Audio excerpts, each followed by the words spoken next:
Hi there everyone, welcome back again to Engineering Pritam, and in this 98th video in our PTC Creo parametric series where we are covering everything from basics to advanced technique.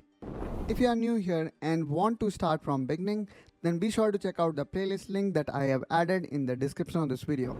Now let's talk about today's topic where we're going to continue exploring style tool, and in this session we will focus on mirror tool inside style in PTC Creo parametric. And as you can see here, I am already in PTC Creo parametric part modeling environment and in style tool.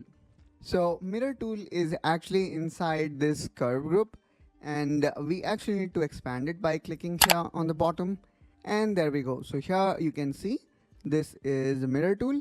Let's click on it. Mirror tool, I would say, is extremely useful when creating a symmetrical design, allowing us to duplicate curve and maintain perfect alignment effortlessly. Let's say I want to create a curve that is mirrored to this particular plane. So what we can do here is we can first of all select curve.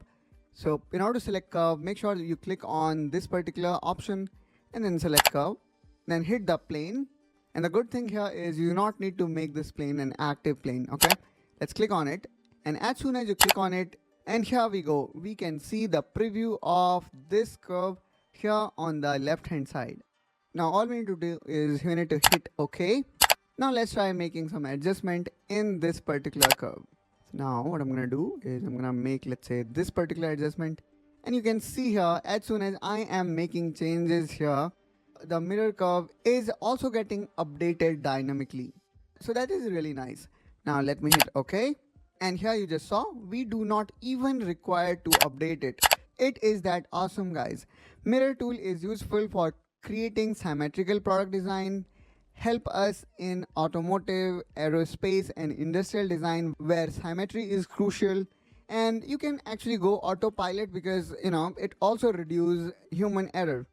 Not only that, it also saves time by eliminating the need of manually recreate the mirror geometry. And that's also wrap up this video. And if you also want to elevate your engineering skills, make sure you subscribe to Engineering Pritam. This channel covers a variety of topics from core engineering to CAD to project management and beyond. And if you have got any questions or suggestions, please drop them in comment down below, and I will try to revert them as soon as possible. See you in the next video. Till then, take care and bye-bye.